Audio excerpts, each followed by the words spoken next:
Assalamu alaikum wa rahmatullah. I hope you all will be fine by the grace of Almighty Allah. So yesterday we started our last chapter of U1 and U2, that is division. कल मैंने आपको पहले कुछ terms का बोला था like dividend क्या होता है. The number which is to be divided is called dividend. Then divisor, the number by which another number is to be divided. जिस नंबर से कोई और नंबर डिवाइड करना है, दैट्स कॉल्ड डिवाइजर. फिर वहां पे जो आंसर आता है दैट्स कॉल्ड कोशेंट, और अगर वहां पे कुछ बाकी रहता है दैट्स कॉल्ड रिमाइंडर. और कल मैंने आपको कुछ एग्जांपल्स दिखाई कि बाकी कब रहता है, जब उस नंबर से उस डिवाइजर से उस डिविडेंड को बराबर डिवाइड नहीं होता है, फिर वहां पे कुछ बाकी रहता है. Then I showed you two parts from exercise 1 and exercise 2. So today we will be doing exercise 3. All these exercises, there are 10 exercises and all exercises are based on the same topic, that is divide. ऐसे ही आपको हर एक exercise में दिखाया गया है. ये इसलिए दिखाया गया है हर एक exercise में 10 exercises आपको एक ही topic पे है. वो किस लिए? ताकि आप continuously इस पे प्रैक्टिस करो. कि आप रोज रोज नई एक्सरसाइज जब कर रहे हो तो थोड़ा कुछ उसमें डिफरेंट होगा. बाकी वही डिवीजन आपको ये बार बार कराएंगे ताकि आपकी प्रैक्टिस होगी और आपका ये डिवीजन क्लियर होगा. तो आप देखोगे exercise 3 is question number 1 is divide. वहां पे भी आपको कल की तरह ही जो एक्सरसाइज 1 और एक्सरसाइज 2 में हमने किया था, 4 डिजिट नंबर्स को डिवाइड करना है 1 डिजिट नंबर से. हम एक एग्जाम्पल यहां पे लेंगे 4326. इसको हम डिवाइड करेंगे 3 से फॉर एग्जाम्पल. ठीक है, तो एक दो एग्जाम्पल्स मैं यहां पे दिखाऊंगा, उसके बाद आपको 2 वर्ड प्रॉब्लम्स भी है, वो भी आपको डिवीजन ही करना है. तो पहले 3 से किसको डिवाइड करते हैं? कल हमने देखा था कि डिवीजन स्टार्ट होता है इस नंबर से ही, हाईएस्ट प्लेस से. यहां पे 4 है, हम देखेंगे 4 3 के टेबल में कहां पे आता है. 3 1 इज 3, 3 2s are 6, ऐसे 3 3s are 9, 3 4s are 12. आप लिख के रखोगे, ये 9 तक आप लिख के रखना, फिर आपको जब आप डिवाइड करोगे फिर आपको आसानी होती है. Then 3 5s are 15, 3 6s are 18, 3 7s are 21. इसके बाद 3 8s are 24 and 3 9s are 27. तो अब हम देखेंगे 3 से 4 को डिवाइड करना है. सो 3 1 is 3, 3 2s are 6. हमें देखना है 4 3 के टेबल में कहां पे आएगा. 3 1 is 3, ये तो उससे कम है, 4 से कम. 3 2s are 6, लेकिन ये तो 4 से ज्यादा हुआ, तो ज्यादा वाला हम नहीं लेते हैं. ज्यादा वाला अगर हम लेंगे यहां पे 6 नीचे रखेंगे, फिर 4 में से 6 माइनस करना है, वो तो नहीं होगा वहां पे, तो इसलिए हम उससे छोटा वाला 3 1 is 3 इसको डिवाइड किया, तो ये इसी के नीचे रहता है. देन 4 माइनस 3 1 आएगा. अब यहां से ये दूसरा डिजिट 3 नीचे आएगा. अब ये 13 बन गया. अब हमें देखना है 13 3 के टेबल में कहां पे आता है. 3 4s are 12, वो तो कम है. 3 5s are 15, यहां पे ये ज्यादा हुआ. मैंने बोला जहां पे ज्यादा हो रहा है वो हम नहीं लेते हैं. 3 5s are 15 ज्यादा हो रहा है, ये तो कम था, ये ज्यादा हो रहा है, तो ज्यादा वाला हम नहीं लेते हैं, उससे पहले वाला जो छोटा वाला था वही लेते हैं. 3 4s are 12, तो 3 4s are 12 लिखेंगे हम यहां पे. ठीक से 1s के नीचे 10s के नीचे, वो आपको एडिशन सब्ट्रैक्शन में आपने किया है. देन 3 माइनस 2, ये 1 आएगा. 1 माइनस 1 तो 0 आएगा, तो वो लिखने की जरूरत नहीं है. यहां से अब ये 2 नीचे आएगा. अब ये कितना बन गया? अब ये 12 बन गया. अब फिर से हमें देखना है 3 के टेबल में 12, कंटिन्यूअसली यही प्रोसेस सेम. 3 के टेबल में 12 कहां पे आता है? आपने यहां पे देखा 3 4s are 12 बराबर आ रहा है. 3 4s are 12. इसके बाद जब आप सब्ट्रैक्शन करोगे, ये 12 माइनस 12 तो 0 आएगा, तो फिर यहां से लास्ट डिजिट नीचे आएगा 6. ठीक है, 0 6 6 ही हुआ. तो यहां पे ये नहीं कि ये 0 6, अब क्या करना है, दैट मीन्स ये तो हमने सब्ट्रैक्शन यहां से 6 0 आया था, वहां से 6 नीचे आया. अब हमें क्या देखना होता है, 0 6 का मतलब क्या है 6, तो हमें 6 देखना है 3 के टेबल में कहां पे आता है, क्योंकि 6 से आप डिवाइड करना है 3 को। तो आप यहां पे देख रहे हो 3 2s आर 6 बराबर हो रहा है इसको 3 2s आर 6 इस 6 के नीचे, उसके बाद सब्ट्रैक्शन 6 - 6 0 आएगा। 0 का मतलब कि रिमाइंडर 0 आया, तो इसका मतलब है इस नंबर को बराबर डिवाइड हुआ है। तो ये जो हमारा आंसर कौन सा होता है, दिस वन। इसको हम बोलते क्या है, इसको हम कोशेंट बोलते हैं। ठीक है, कोशेंट, इसको हम कोशेंट बोलते हैं। और ये हुआ लास्ट में रिमाइंडर। अगर आप इंग्लिश में इसकी मीनिंग भी ढूंढोगे या डिक्शनरी पे, रिमाइंडर होता है बाकी रहना। ठीक है, जो कुछ बाकी वहां पे रहता है, लेफ्ट ओवर। ठीक है, तो हमने क्या किया, 4326 को डिवाइड करना था 3 से, पहले 4 को किया, 3 1 is 3, क्योंकि 3 2s आर 6 हो रहा है, इससे ज्यादा 4 तो इसके टेबल में नहीं आ रहा है, लेकिन इससे कम भी आ रहा है, इससे ज्यादा भी हमें इसके टेबल में आ रहा है, तो हमने किया 3 1 is 3। फिर सब्ट्रैक्शन किया, ये 1 आया, यहां से दूसरा डिजिट 3 आया नीचे, ऐसे ही कंटिन्यूसली। फिर ये 13 बन गया, 3 4s आर 12, क्योंकि 3 5s आर 15 वो ज्यादा हो रहा है, 3 4s आर 12, सब्ट्रैक्ट किया, ये 1 आया, यहां से तीसरा डिजिट 2 नीचे आया, अब ये 12 बन गया। 3 के टेबल में 12 बराबर आता है, 3 4s आर 12, सब्ट्रैक्ट किया, ये 0 आया, यहां से लास्ट डिजिट 6 नीचे आया। अब 6 3 के टेबल में आता है, 3 2s आर 6, यहां पे 0 रिमाइंडर रहा। ठीक है, तो कल भी हमने इसी के बेस पे कुछ पार्ट्स किए थे, तो आज मैंने एक और पार्ट आपको दिखाया।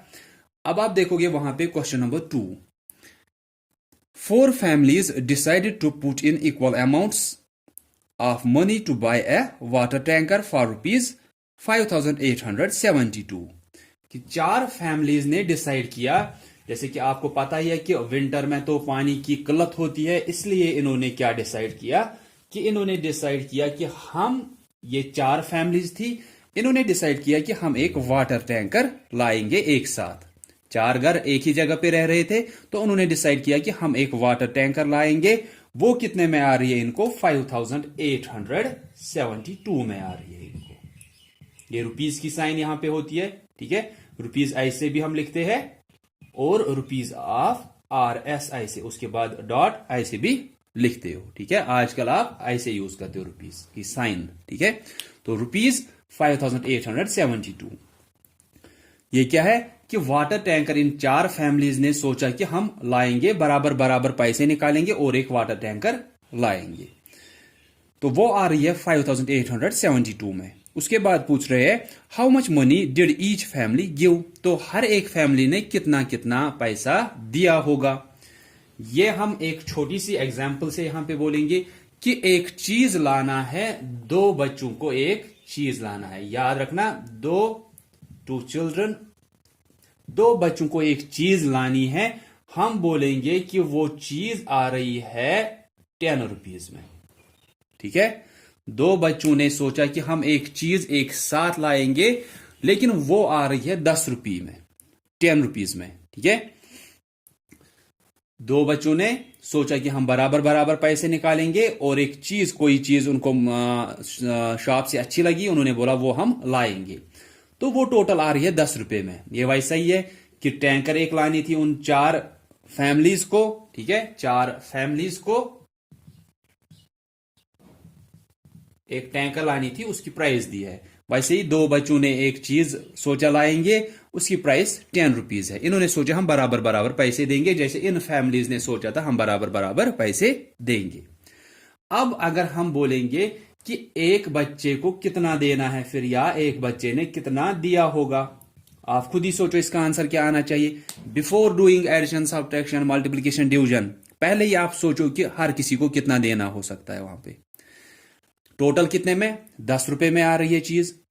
कितने बच्चे हैं, 2 बच्चे हैं। अब कितना कितना एक को देना है ताकि ये वो चीज खरीद सकते हैं। 2 बच्चे हैं, इनको जमा करने हैं 10 रुपए, तो जब एक 5 रुपए देगा, दूसरा भी 5 रुपए देगा, 5 5 रुपए 10 हुए ना, कि कितना इनको देना है, पहले हम वही निकालेंगे।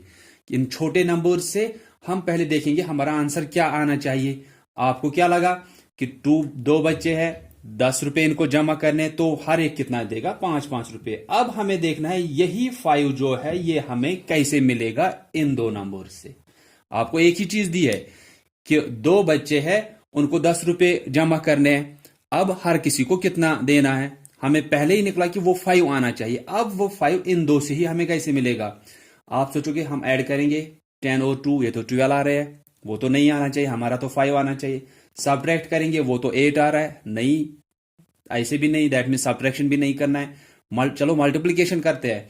2 10s आर 20, कि वो बोल रहे कि 20 देने हैं एक को, एक 20 देगा, दूसरा भी 20 देगा, वो तो 40 रुपीज जमा होंगे।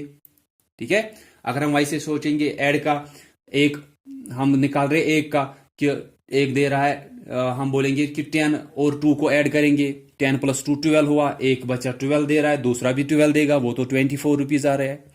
अगर हम सब्ट्रैक्शन का सोचेंगे, 10 में से 2 माइनस करेंगे, वो तो 8 आएगा, एक अगर 8 दे रहा है, दूसरा भी 8 रुपीज देगा, वो तो 16 रुपीज आ रहे हैं, हमें तो 10 ही जमा करने हैं। अब हम डिवाइड करेंगे फिर, क्योंकि अब सिर्फ डिवीजन रह गया।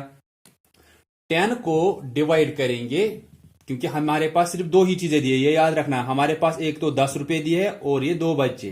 ठीक है, हमें निकालना है एक का वैल्यू, वो हमें इसी से निकलता है हमेशा, जो आपको दिया है इसी से निकलेगा, कि 2 बच्चों को 10 रुपए जमा करने हैं, तो इसी 10 को इसी 2 से हम डिवाइड करते हैं। 2 5s आर 10, तो हमारा आंसर यहां पे 5 निकला कि हर किसी बच्चे को 5-5 रुपए देने हैं। तो कैसे निकला? डिवीजन से, कि जो टोटल पैसे उनको जमा करने हैं उसको डिवाइड करेंगे, जितने ये बच्चे हैं उसी से करेंगे। तो वैसे यहां पे 4 फैमिलीज को इतना जमा करना है, हर किसी फैमिली ने कितना दिया होगा, इस अमाउंट को डिवाइड करेंगे इस 4 से, हमें निकलेगा कि एक फैमिली ने कितना दिया होगा। ठीक है, ये आएगा आपको। अब आपको सिर्फ वर्ड्स में लिखना है कि टोटल अमाउंट, या टोटल हम लिखेंगे total price of tanker is equal to 5872, number of families is equal to 4, therefore amount of money distributed by each family is equal to 5872 divide by 4। उससे आपको निकलेगा कि हर एक फैमिली ने कितना दिया होगा वहां पे। देन वहां पे एक और वर्ड प्रॉब्लम है आपको, वो भी आप देखोगे, that is a factory produced 2348 markers in a day. एक फैक्ट्री ने 2348 मार्कर्स एक दिन में बनाए। They were packed in a box, each in a box. How many boxes were packed, how many markers were left over. हमें क्या दिया है? एक तो आपको वहां पे दिया है कि मार्कर्स, फॉर एग्जाम्पल हम इसके बदले में एक छोटी सी एग्जाम्पल यहां पे लेंगे। आपको बोला गया है कि एक फैक्ट्री, फॉर एग्जाम्पल हम छोटी लेंगे, इससे अलग लेंगे एक एग्जाम्पल, फिर आप ये खुद करोगे, कि एक फैक्ट्री एक दिन में बना रही है 426 मार्कर्स फॉर एग्जाम्पल। ठीक है, 426 मार्कर्स एक दिन में बना रही है। या हम इससे छोटी लेंगे ताकि आपको ये समझ में आए, फिर आप ये करोगे कि कहां पे क्या करना है और किसका क्या जवाब निकलेगा। आप पहले ये सुनोगे कि वहां पे आपको दिया गया है एक फैक्ट्री मार्कर्स बनाती है, वहां पे आपको दिया है कि कितने मार्कर्स एक दिन में बनाती है। फिर कुछ मार्कर्स को बॉक्सेस में डाला गया, दैट मीन्स कुछ मार्कर्स को नहीं, इन्हीं सभी मार्कर्स को ये बॉक्सेस में डाल रहे हैं। ठीक है, 2348 मार्कर्स है, ये बराबर बराबर हर एक बॉक्स में मार्कर्स रख रहे हैं। अब आपको बोलना है कि हर एक बॉक्स में, या आपको बोलना है कि कितने बॉक्सेस हमें वहां पे चाहिए और कितने मार्कर्स बाहर रहेंगे। जो ये बाहर रहेंगे इसका मतलब है कि रिमाइंडर कितना रहेगा। हम छोटी सी एग्जांपल लेंगे कि हम बोलेंगे नंबर ऑफ मार्कर्स ये एक दिन में बना रहे हैं, फॉर एग्जांपल 9। कितने? 9 बना रहे हैं।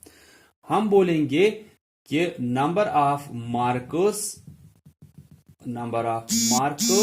इन वन बॉक्स, कि एक बॉक्स में ये 4 मार्कर्स को रख रहे हैं। ठीक है, कितने हैं मार्कर्स बना रहे हैं एक दिन में? 9 मार्कर्स, और एक एक बॉक्स में ये 4 को फिर उसके बाद पैक कर रहे हैं। टोटल कितने बनाए? 9 बनाए टोटल। एक बॉक्स में कितनों को रख रहे हैं? 4 को। आपको अब बोलना है कि हमें कितने बॉक्सेस चाहिए और वहां पे कितने फिर मार्कर्स बाहर रहेंगे, कि वो बराबर नहीं होंगे उन बॉक्सेस के लिए। फिर आप देखो यहां पे, अगर हम पहले इसको बराबर लेंगे, पहले हम वैसे नहीं लेंगे कि वहां पे कुछ बाकी रहेगा, हम बोलेंगे अगर 8 मार्कर्स है, ठीक है, 8 मार्कर्स टोटल है, अगर 4-4 मार्कर्स को रख रहे हैं एक एक बॉक्स में, टोटल कितने 8 मार्कर्स, और एक एक बॉक्स में कितनों को रख रहे 4-4 को, तो कितने बॉक्सेस हमें चाहिए? हमें 2 बॉक्सेस चाहिए, क्योंकि अगर एक बॉक्स में 4 मार्कर्स रखेंगे, दूसरे बॉक्स में भी 4, 4 + 4 हुआ 8, तो 8 ही मार्कर थे हमारे पास, ठीक है। हमारे पास कितने थे 8 मार्कर, और 4 मार्कर को एक बॉक्स में रख रहे, तो हमें 2 बॉक्सेस चाहिए। वो कैसे निकलेगा? इस टोटल नंबर ऑफ मार्कर्स को डिवाइड करेंगे हम जितने हम एक बॉक्स में रख रहे हैं। 4 से 4 2s are 8, तो हमें निकला कि ये 2 जो है ये है कि हमें बॉक्सेस कितने चाहिए। तो वैसे यहां पे इसी 9 को अगर ये टोटल नंबर ऑफ मार्कर्स है, इसको डिवाइड करेंगे एक बॉक्स में कितने रख रहे हैं 4 रख रहे हैं, 4 2s are 8, यहां पे 1 रहेगा, लेकिन क्योंकि इस 1 को तो आप अब इसके लिए तो आप बॉक्स नहीं करोगे, तो आपको एक तो 2 बॉक्सेस लगे और 1 मार्कर वहां पे बाहर रहेगा। जैसे कि आपने 4 रखे एक बॉक्स में, 4 रखे दूसरे बॉक्स में, वहां पे कितने रह गए 1 मार्कर, ये मार्कर जैसे वहां पे रह गया, इसको तो आप बॉक्स में नहीं रखोगे ना अब, क्योंकि बॉक्स के लिए आपने पैसा वहां से ज्यादा पे किया होगा, तो आपको जब तक ये 4 मार्कर और जमा नहीं होंगे तब तक आप बॉक्स नहीं लाओगे इसके लिए। तो एक तो 2 बॉक्सेस लाओगे और ये 1 मार्कर वहीं पे रखोगे बाहर फिलहाल, ठीक है। तो कैसे निकलेगा? हमें जो टोटल नंबर ऑफ मार्कर्स ये बनाते हैं एक दिन में, उसको आप डिवाइड करोगे कि एक एक बॉक्स में कितने मार्कर्स रख रहे हैं। 8 मार्कर थे, एक बॉक्स में 4 मार्कर रख रहे हैं, तो इसी 4 को 4 से हम डिवाइड करेंगे, 4 हुआ, जितने मार्कर्स एक बॉक्स में रख रहे हैं उसी से हम डिवाइड करेंगे टोटल नंबर ऑफ मार्कर्स को, ठीक है। तो इस क्वेश्चन को भी आप करोगे वहां पे। सो बेसिकली आपको समझाना चाहते हैं डिवीजन का ही, कि इक्वल शेयरिंग मैंने कल बोला, इक्वल शेयरिंग तो तब होगी जब बराबर बराबर सबको मिलेगा। 4 से 9 को डिवाइड किया, हमें आ रही कि 2 बॉक्सेस चाहिए। 2 ही बॉक्सेस क्यों चाहिए? क्योंकि आपको हर एक में बराबर बराबर रखने हैं। तो एक बॉक्स में हमने 4 रखे, दूसरे में भी 4 रखे, 4 + 4 8 हुआ। वो एक के लिए तो आप अब नहीं रखोगे ना, कि उसको ये भी तो नहीं करेंगे कि उसको तोड़ेंगे, आधा मार्कर उसमें रखेंगे आधा मार्कर इसमें रखेंगे, वो भी तो हम नहीं करेंगे ना। तो इसीलिए ये जो होगा ये होगा कि कितने हमें बॉक्सेस चाहिए, 2 ही बॉक्सेस चाहिए, क्योंकि एक मार्कर को अब हम बाहर ही रखेंगे फिलहाल, ठीक है। तो यही दोनों आपको निकालने, एक तो ये बॉक्सेस कितने निकलेंगे और यहां पे मार्कर्स बाहर कितने रहेंगे, ठीक है। So that's all about this exercise 3. So that's हमने पहले किया था एक्सरसाइज 1 और 2 कल, ठीक है। तो आज हमने जो एक्सरसाइज 3 की, ये आपको थोड़ा एक्स्ट्रा क्या दिया था, ये वर्ड प्रॉब्लम्स दी थी। ऐसे ही मैंने आपको पहले भी बोला कि 10 एक्सरसाइजेस दी है, all are based on division, थोड़ा थोड़ा चेंज दिया गया है, वो आप देखोगे आगे जाके, ठीक है। So that's all for today, thanks all of you for listening carefully, Allah Hafiz.